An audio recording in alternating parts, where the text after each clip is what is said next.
గౌరవనీయులు కొనిదెల పవన్ కళ్యాణ్ గారు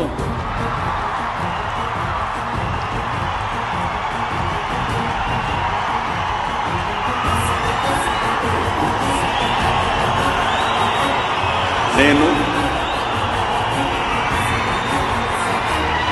కొనిదెల పవన్ కళ్యాణ్ అనే నేను శాసనం ద్వారా నిర్మితమైన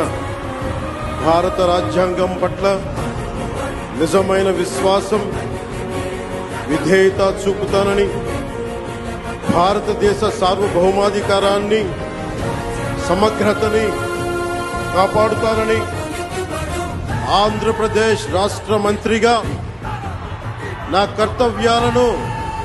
శ్రద్ధతో అంతఃకరణ శుద్ధితో నిర్వహిస్తానని